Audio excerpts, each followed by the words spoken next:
മാർത്തോമാ സഭയിലെ 7 ബിഷപ്പുമാർ മാർപ്പാപ്പയെ സന്ദർശിച്ചത് എന്തിന്? നവീകരണ സഭയായ മാർത്തോമാ സഭയിലെ 7 ബിഷപ്പുമാർ അവരുടെ പാരമ്പര്യവും പൈതൃകവും സത്വവും ഒക്കെ മറന്ന് കഴിഞ്ഞയാഴ്ച മാർപ്പാപ്പയെ സന്ദർശിക്കുവാൻ അനുമതി കാത്ത് വത്തിക്കാനിൽ പോയി അട്ടിപ്പേറ് കിടക്കുന്നു എന്ന വിഷയത്തെക്കുറിച്ചും ഈ യാത്രയുടെ പേരിൽ അവർ നടത്തുന്ന ഉല്ലാസ പരിപാടികളെക്കുറിച്ചുമൊക്കെയാണ് ഇപ്പോൾ സഭയുടെ എല്ലാ സോഷ്യൽ മീഡിയ പ്ലാറ്റ്ഫോമുകളിലും ചൂടേറിയ ചർച്ചകൾ നടന്നുകൊണ്ടിരിക്കുന്നത്. സഭയുടെ മേലധ്യക്ഷനായ തേഡോഷ്യസ് മാർത്തോമാ മെത്രാപ്പോലീത്ത രോഗബാധിതനായി ഗുരുതരാവസ്ഥയിൽ വെല്ലൂരിൽ ചികിത്സയിൽ കഴിയുമ്പോൾ അടുത്ത മെത്രാപ്പോലീത്തയാകും എന്ന് കരുതുന്ന റാന്നി നിലയ്ക്കൽ ഭദ്രാസന ബിഷപ്പായ ജോസഫ് മാർ ബർണബാസ് സഫർഗൻ മെത്രാപ്പോലീത്തയുടെ നേതൃത്വത്തിൽ ഈ 7 സഞ്ചാരി സംഘം ഇത്ര തിടുക്കപ്പെട്ട് എന്തിനാണ് വത്തിക്കാനിൽ പോയി മാർപ്പാപ്പയെ കാണുവാൻ ശ്രമിക്കുന്നത്? എന്തിനാണ്, ആരോടാലോചിച്ചിട്ടാണ്, ആർക്കു വേണ്ടി എന്നൊക്കെയാണ് വിശ്വാസി സമൂഹത്തിന്റെ ചോദ്യം. ചോദ്യമൊന്നും ഇങ്ങോട്ട് വേണ്ട. ഞങ്ങൾ മെത്രാന്മാർക്ക് തോന്നുന്നത് ഞങ്ങൾ ചെയ്യും, അതാണ് കീഴ്വഴക്കം എന്നതാണ് മെത്രാന്മാരുടെ ഈ വിഷയത്തിലുള്ള ഇതുവരെയുള്ള പ്രതികരണം.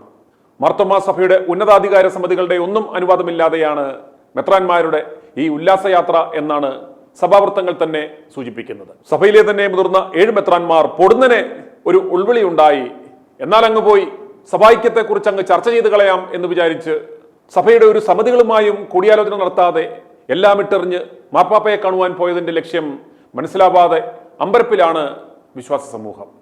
സഭയുടെ മേലധ്യക്ഷനായ തെഡോഷ്യസ് മാർത്തോമാ മെത്രാപ്പോലീത്ത ക്യാൻസർ രോഗബാധിതനായി വെല്ലൂരിൽ ചികിത്സയിലിരിക്കുമ്പോൾ സഭാതലവനില്ലാതെ പോപ്പുമായി എന്ത് കോപ്പ് ചർച്ച ചെയ്യുവാനാണ് ഇവർ പോയതെന്നാണ് വിശ്വാസി സമൂഹത്തിന്റെ ചോദ്യം.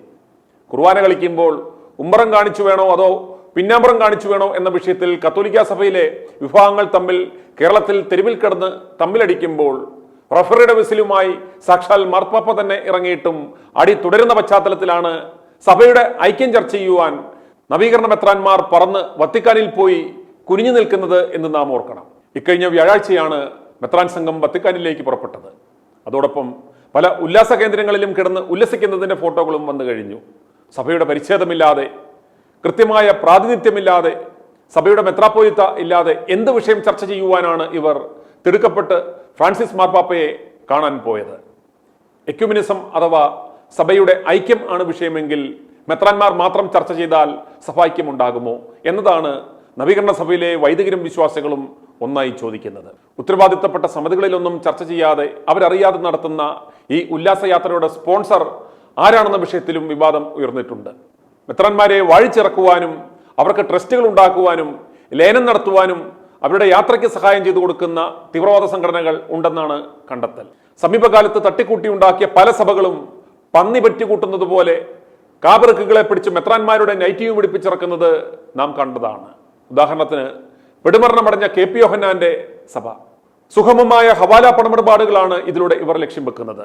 ഇന്ന് ഇന്ത്യയിലേക്ക് ക്രൈസ്തവ സഭകൾ വഴിയും ഇവരുടെ ട്രസ്റ്റുകൾ വഴിയുമാണ് ഏറ്റവും കൂടുതൽ ഹവാല പണം വന്നുകൊണ്ടിരിക്കുന്നത്. ഏതെങ്കിലും ഒരു കടലാസ സഭയുടെ മെത്രാൻ ആണെന്ന് പറഞ്ഞാൽ ഗ്രീൻ ചാനലിലൂടെ വിദേശ രാജ്യങ്ങളിലേക്ക് സഞ്ചരിക്കാം. ഒരു പരിശോധനയും ഉണ്ടാവില്ല. കുറഞ്ഞത് 10 കിലോ വരെ തിരികെ കയറ്റി മലദ്വാർ ഗോൾഡ് കടത്തുവാൻ എക്സ്പേർട്ടായവർ ഉണ്ട്. ഒരു നൈറ്റിയും കൂടി ഇടിവിപ്പിച്ചാൽ ആർക്കും ഒരു സംശയവും തോന്നുന്നില്ല. ഇത്തരം റാക്കറ്റാണോ ഈ മെത്രാന്മാരെ സ്പോൺസർ ചെയ്ത് കൊണ്ടുപോയതെന്ന ഒരു സംശയവും വിശ്വാസികൾക്കിടയിലുണ്ട്. വിദേശയാത്ര കഴിഞ്ഞു വരുന്ന പിതാക്കന്മാർ കാലടിപ്പിക്കുവാൻ ബുദ്ധിമുട്ടി കാലകത്തി കത്തി നടക്കുന്നതിന്റെ പൊരുളും ഇപ്പോഴാണ് വിശ്വാസികൾക്ക് മനസ്സിലായി തുടങ്ങിയത്. നവീകരണ സഭയുടെ ചരിത്രം പഠിച്ചിട്ടുള്ള ആർക്കും അറിയാം, ഒരു ഘട്ടത്തിൽ പോലും മാർപ്പാപ്പയുടെ അപ്രമാദിത്വം അംഗീകരിക്കാത്തവരായിരുന്നു മാർത്തോമാ സഭയുടെ പിതാക്കന്മാർ. പുത്തൻകൂറ്റുകാർ എന്ന 2ാം തരക്കാരായി മാത്രമാണ് ഇതുവരെ കത്തോലിക്ക സഭ മാർത്തോമാ സഭയെ കണ്ടിട്ടുള്ളത്. കത്തോലിക്ക സഭയിൽ നിന്ന് മാർത്തോമാ സഭയിലേക്ക് ഒരു വിവാഹക്കുറി പോലും നൽകാത്ത കത്തോലിക്ക സഭയുടെ നേതാവിനെ കാണാൻ പോയി കാത്തുകെട്ടി കിടക്കുന്ന മെത്രാന്മാർ സഭയെയും സഭാപിതാക്കന്മാരെയും സഭാജനങ്ങളെയും യഥാർത്ഥത്തിൽ നാറ്റിക്കുകയാണ് ചെയ്തത് എന്നാണ് വിശ്വാസികളുടെ പക്ഷം. നവീകരണ സഭയായ മാർത്തോമാ സഭയുടെ പൈതൃകവും പാരമ്പര്യവും അറിയാമായിരുന്നെങ്കിൽ ഒരൊറ്റ മാർത്തോമാ മെത്രാന്മാരും പോയി മാർപ്പാപ്പയെ തേടി വത്തിക്കാനിൽ പോയി കുനിഞ്ഞ് നിൽക്കില്ലായിരുന്നു. ശക്തരായ സഭാപിതാക്കന്മാരിരുന്ന കസേരയിൽ കാവറുക്കുകൾ കയറിയിരുന്നാൽ ഇതല്ല, ഇതിനപ്പുറവും സംഭവിക്കും. സഭയെ അവർ ഏത് ചാണകക്കൂട്ടിലും കൊണ്ട് കെട്ടിക്കളയും. മാർത്തോമാ സഭയിൽ നവീകരണത്തിന് അടിത്തറ പാകിയ പാലക്കുന്നത്ത് എബ്രഹാം മൽപ്പാനെയും കൈതയിൽ ഗീവർഗീസ് മൽപ്പാനെയും അവരുടെ നവീകരണ പ്രവർത്തനങ്ങളെയും കുറിച്ച് അല്പമെങ്കിലും മനസ്സിലാക്കുകയും അവർ എന്തിനാണ് മാരാമൺ പള്ളിയിൽ അന്ന് സ്ഥാപിച്ചിരുന്ന 1680-കളിൽ യെരുശലേമിൽ നിന്ന് ഇന്ത്യയിൽ വന്ന മുത്തപ്പൻ എന്നറിയപ്പെട്ടിരുന്ന എൽദോമാർ ബെസേലിയോസിന്റെ മരപ്രതിമ പള്ളിക്കിണറ്റിൽ എറിഞ്ഞു കളഞ്ഞതെന്നും ഈ മെത്രാന്മാർക്ക് അറിയാമായിരുന്നുവെങ്കിൽ അവർ ഈ പണി കാണിച്ച് സഭയെ നാണം കെടുത്തില്ലായിരുന്നു. മൽപ്പാന്മാർ ബൈബിൾ പഠിച്ചു കഴിഞ്ഞപ്പോഴാണ് നൂറ്റാണ്ടുകൾ കൊണ്ട് സഭയിൽ കടന്നുകൂടിയ പല അനാചാരങ്ങളും വേദപുസ്തകത്തിനെതിരായ പല പ്രവർത്തനങ്ങളും അവർ കണ്ടെത്തിയത്. അങ്ങനെയാണ് അവർ മലങ്കര സഭയിൽ ഒരു നവീകരണ പ്രവർത്തനം ആരംഭിച്ചത്. ദൈവാനുഗ്രഹം കൊടുക്കുന്നതിന് പുരോഹിതന്മാർക്ക് മാത്രമാണ് അവകാശം എന്ന വിശ്വാസം തിരുത്തപ്പെട്ടു. ക്രിസ്തു മാത്രമാണ് ഏക മധ്യസ്ഥൻ എന്ന് അവർ പഠിപ്പിച്ചു. സാധാരണ സഭാജനങ്ങളുടെ പ്രാധാന്യം അവർ മനസ്സിലാക്കി. എല്ലാ വിശ്വാസികളുടെയും വിശ്വാസപരമായ പണ്ഡിത്വം വേദപുസ്തക പഠനത്തിനായി കൂടുതൽ കൂട്ടങ്ങൾ അവർ രൂപവൽക്കരിച്ചു. മരിച്ചവർക്ക് വേണ്ടിയുള്ള പ്രാർത്ഥനയും മധ്യസ്ഥന്മാരോടുള്ള പ്രാർത്ഥനയും വേദവിപരീതമെന്ന് അവർ കണ്ടെത്തി. അത് ഒഴിവാക്കി. അങ്ങനെ ആചാരങ്ങളിലും ആരാധനക്രമങ്ങളിലും ഒരുപാട് വ്യത്യാസങ്ങളും വൈരുദ്ധ്യങ്ങളും നിലപാടുകളും നിലനിൽക്കുമ്പോൾ എന്ത് കാര്യത്തിലാണ് കത്തോലിക്ക സഭയുമായി മാർത്തോമാ സഭ ഐക്യമുണ്ടാക്കുന്നത് എന്നാണ് വിശ്വാസികളുടെ ചോദ്യം. അതുപോലെ നൂറ്റാണ്ടായി സ്വതന്ത്ര സഭയായി നിലനിൽക്കുന്ന മാർത്തോമാ സഭയെ കത്തോലിക്ക സഭയുടെ ഒരു റീത്തായി മാറ്റാനുള്ള ശ്രമം സഭയിലെ ഒരു വിഭാഗം മെത്രാന്മാരുടെ നേതൃത്വത്തിൽ ആരംഭിച്ചു കഴിഞ്ഞിട്ടുണ്ട്. അവർ അതിനായുള്ള അച്ചാരം വാങ്ങിക്കഴിക്കും. ക്യാൻസർ ബാധിതനായ തിയോഡോഷ്യസ് മെത്രാന് ഇനി അധികകാലം ഇല്ല എന്നും തുടർന്നു വരുന്ന ജോസഫ് മാർ ബർണബാസ് സഫർഗൻ മെത്രാപ്പോലിത്തയുടെ നേതൃത്വത്തിൽ ഈ മാറ്റം കൊണ്ടുവരുവാനുമാണ് നീക്കം നടക്കുന്നത്. സമീപകാലത്ത് നടന്ന കത്തോലിക്ക സഭയുടെ എല്ലാ പ്രധാനപ്പെട്ട പരിപാടികളിലും മാർത്തോമാ സഭയുടെ അധ്യക്ഷൻ മാത്രമായിരുന്നു പ്രത്യേക ക്ഷണിതാവ് എന്ന് നാം മനസ്സിലാക്കണം. ഇതെല്ലാം തിയോഡോഷ്യസ് മാർത്തോമാ മെത്രാപ്പോലിത്തയുടെ അറിവോടും ആശീർവാദത്തോടെയുമാണ് നടക്കുന്നത് എന്ന് വ്യക്തമാണ്. അതിനുള്ള ഉദാഹരണമാണ് കഴിഞ്ഞ മാസം ചേർന്ന സഭാ പ്രതിനിധി മണ്ഡലത്തിലോ സഭാ കൗൺസിലിലോ മാർപ്പാപ്പയുമായുള്ള കൂടിക്കാഴ്ചയെക്കുറിച്ച് ചർച്ച ഉണ്ടായിരുന്നില്ല എന്നത്.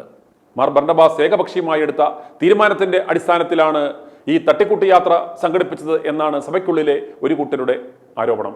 എങ്കിലും തിയോഡോഷ്യസ് മാർത്തോമാ മെത്രാപ്പോലിത്തയുടെ അറിവോടെ തന്നെ വ്യക്തമായ പ്ലാനിംഗ് നടത്തിയാണ് മെത്രാന്മാരായ 7 സഞ്ചാരി സംഘം മാർപ്പാപ്പയെ കാണാൻ പോയത് എന്ന് വ്യക്തമാണ്.